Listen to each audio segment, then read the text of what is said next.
নমস্কার। কাছে ও দূরের, দেশে ও বিদেশের সমস্ত শ্রেণীর শ্রোতা বন্ধুদের আমার সহ আপনাদেরই চ্যানেল শান্তি বার্তাতে সুস্বাগতম।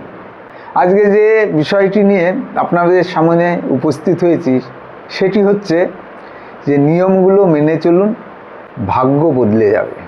মেনে চলতে পারেন তাহলে অতি অবশ্যই আপনার ভাগ্য বদলাতে বাধ্য।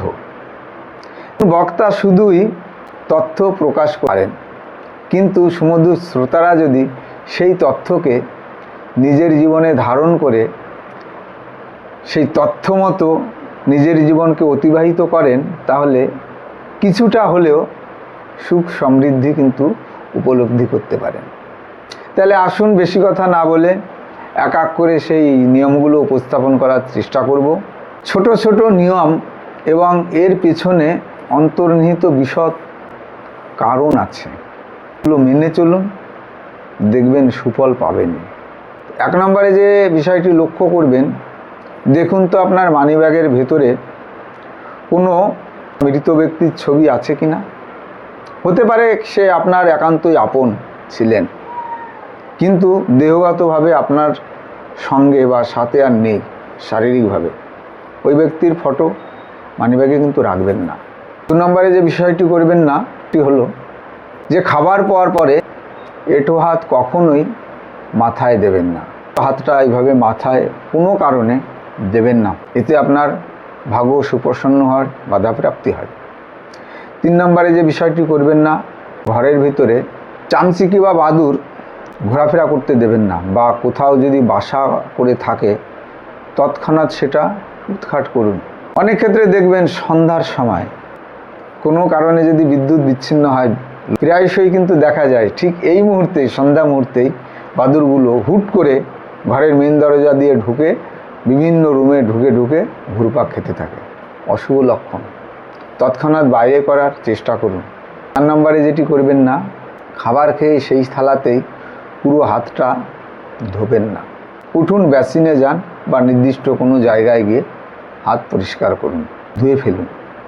থালার উপরেই হাত পরিপূর্ণভাবে ধোবেন না। 5 নম্বরে যে বিষয়টি বলবো সেটি হলো ঘুমানোর আগে পয়সা গুনবেন না।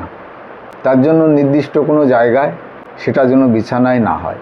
ঘুমানোর আগের মধ্যে কখনোই পয়সা করি গুনবেন না। 6 নম্বরে যে বিষয়টি বলবো সেটি হলো ভাঙা আয়নায় মুখ দেখবেন না। যদি আয়না ভেঙে যায় তৎক্ষণাৎ সেটা ফেলে দিন বা নির্দিষ্ট জায়গায় রাখুন, ওটার ব্যবহার করবেন না। 7 নম্বরে যে বিষয়টি বলবো, নিজের ইনকামের কথা বা নিজে কতটা ইনকাম করেন, সেটি হোক ব্যবসা বা কোনো চাকরি, সরকারি বেসরকারি সংস্থায়, যেখানেই হোক আপনি যে বেতনটা পান সেটা বারবার কারো কাছেই প্রকাশ করবেন না। 8 নম্বরে যে বিষয়টি বলবো সেটি হলো আপনার গৃহে বা আপনার ঘরে মৌমাছির বাসা করতে দেবেন না। যদি কখনো বা করেন, যারা বাইরে আছেন না, মধু সংগ্রহ করতে আসে মাঝে মধ্যে গ্রামে বা শহরে, পাড়ায় পাড়ায়, তাদের ডাকুন এবং ওই বাসা উৎখাট করুন। ঘরে মৌমাছি যদি বাসা তৈরি করে সেটাও কিন্তু অমঙ্গল। 9 নম্বরে যে বিষয়টি বলবো সেটি হলো মানিব্যাগে কোনো পুরনো বিল, দীর্ঘদিনের পুরনো কোনো বিল রাখবেন না। 10 নম্বরে যে বিষয়টি বলবো সেটি হলো কখনোই কোথাও চলাফেরার সময় গোমাতা যারা আছেন, গাভী গরু, তাদের পা দিয়ে স্পর্শ করবেন না।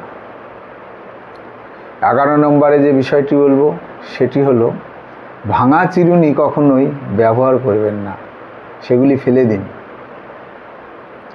12 নম্বরে যে বিষয়টি বলবো সেটি হলো সন্ধ্যাবেলায় ঘুমোবেন না। হয়তো দিনে আপনি অক্লান্ত পরিশ্রম করেছেন, সন্ধ্যায় একটু ফ্রেশ হওয়ার পরে, চান করার পরে আপনার চোখ ঘুমে জড়িয়ে এসছে, কিন্তু না, সন্ধ্যার সময় ঘুমোবেন না। তখন ঈশ্বরের হয়তো কিছুটা প্রার্থনা করুন বা কোনো বই পড়ুন বা কোনো প্রিয়জন বা বন্ধুবান্ধবের সঙ্গে কিছুটা গল্প করুন, কিন্তু সন্ধ্যাবেলায় কোনো মতেই ঘুমোবেন না। 13 নম্বরে যে বিষয়টি বলবো সেটি অত্যন্তই মূল্যবান একটি বিষয়, যেটা বিশেষ করে বাচ্চারা প্রচণ্ড পরিমাণে এই অভ্যাসটা প্রয়োগ করে থাকে। সেটা হচ্ছে দাঁত দিয়ে কখনোই নখ কাটবেন না। দাঁত দিয়ে নখ কাটার অভ্যাসটা কিন্তু বড়দের মধ্যেও পরিলক্ষিত হয়। দেখবেন কর্মক্ষেত্রে অনেক কলিগই আছেন দাঁত দিয়ে নখ কাটেন, এটা থেকে দূরে থাকবেন। তো এই যে অভ্যাসগুলি উপরে আলোচনা করা হলো, এই অভ্যাস যদি আপনার মধ্যেও থাকে তাহলে আজই এই অভ্যাসগুলি ত্যাগ করুন।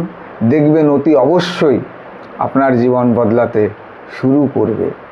উপরিক্ত এতক্ষণে যে আলোচনা করলাম, এগুলি যদি আপনার কিঞ্চিত মাত্র উপকারে আসে বলে মনে করেন, তাহলে অতি অবশ্যই প্রিয়জন বা বন্ধুবান্ধবের কাছে ভিডিওটি শেয়ার করবেন এবং আপনার মূল্যবান মতামত কমেন্টসের মাধ্যমে অবশ্যই পৌঁছে দেবেন।